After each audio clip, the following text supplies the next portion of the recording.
السلام علیکم۔ دعا زہرا کی سندھ ہائی کورٹ میں پیشی۔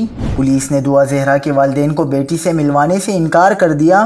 ماں بیٹی سے ملنے کے لیے تڑپتی رہی۔ دل دہلا دینے والے مناظر۔ کیا آپ حالات حاضرہ سے آگاہی حاصل کرنا چاہتے ہیں؟ خبر کے پیچھے چھپے اصل حقائق جاننا چاہتے ہیں تو ابھی سبسکرائب کیجئے دل مل پاکستان کو اور ساتھ ہی گھنٹی کے نشان پر کلک کر دیں۔ آپ کو بتاتے چلیں کہ کراچی سے لاپتہ اور بعد ازاں اپنی پسند سے شادی کرنے والی دعا زہرا کو شوہر ظہیر احمد کے ہمراہ چشتیاں سے بازیاب کرائے جانے کے بعد سندھ ہائی کورٹ میں پیش کر دیا گیا، جہاں پولیس نے والدین کو بیٹی سے ملاقات کی اجازت نہیں دی۔ سوشل میڈیا پر سندھ ہائی کورٹ کے اندرونی مناظر کی ایک ویڈیو وائرل ہو رہی ہے۔ دعا زہرا کی عدالت آمد پر روتی بلکتی ماں بیٹی سے ملنے کے لیے اس کے پاس پہنچتی ہے، لیکن دعا کی سیکیورٹی پر مامور اہلکار نے ماں کو بیٹی سے ملاقات کرنے سے روک دیا۔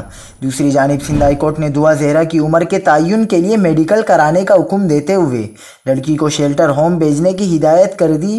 عدالت میں دیے گئے بیان میں دعا زہرا نے کہا کہ اسے اغوا نہیں کیا گیا، اس نے اپنی مرضی سے شادی کی ہے اور وہ شوہر کے ساتھ جانا چاہتی ہے۔